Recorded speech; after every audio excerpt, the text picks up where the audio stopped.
When Tina convinces her parents to take in an injured and abandoned hunting dog, none of them foresee that he will one day repay the favor. "I read that dogs are very good at sniffing out mushrooms," Tina said. The 10-year-old girl looked up at her mom and dad with wide, hopeful eyes. Before we continue, please take some time to subscribe to Beyond the Ordinary, like, and share this video with your friends.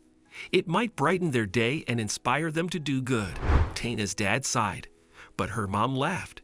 Tina had been trying to convince them to get a dog for over a year. They were used to her persuasion attempts. "You're thinking of truffles," Tina's mom said. "We're looking for chicken of the woods." Tina rolled her eyes and skipped ahead on the narrow path winding through the woods. "I'm sure we could train a dog to find all kinds of mushrooms." "Sweetie, I know you'd love to have a dog, but pets require a lot of care," Tina's dad said. Tina turned from examining a fallen tree a few steps ahead to pout at her dad.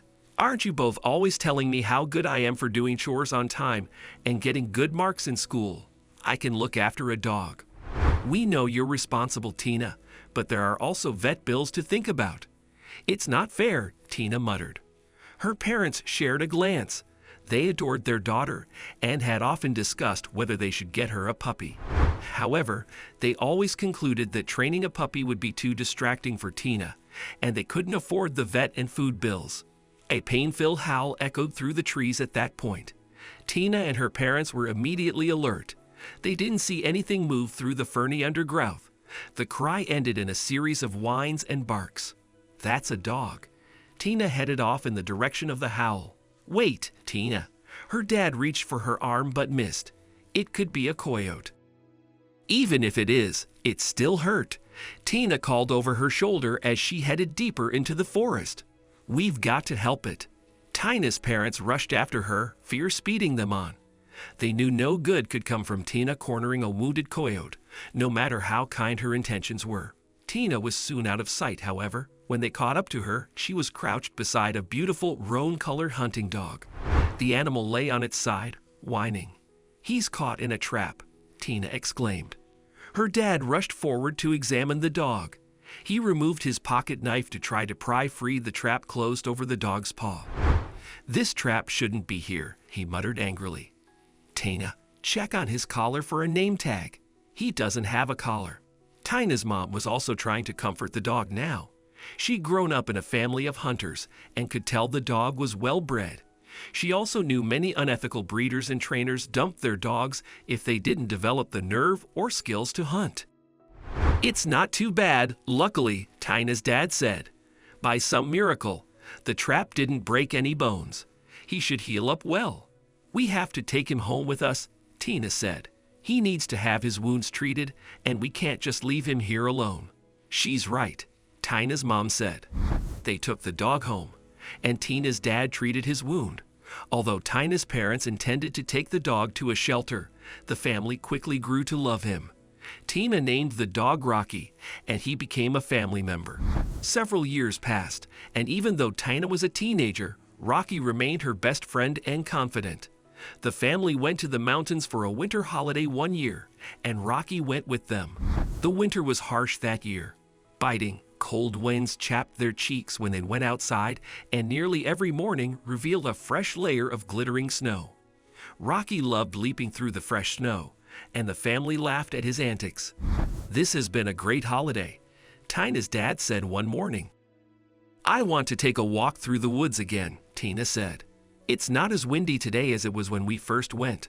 The sun is out, and it should be a great day." Tina's parents agreed.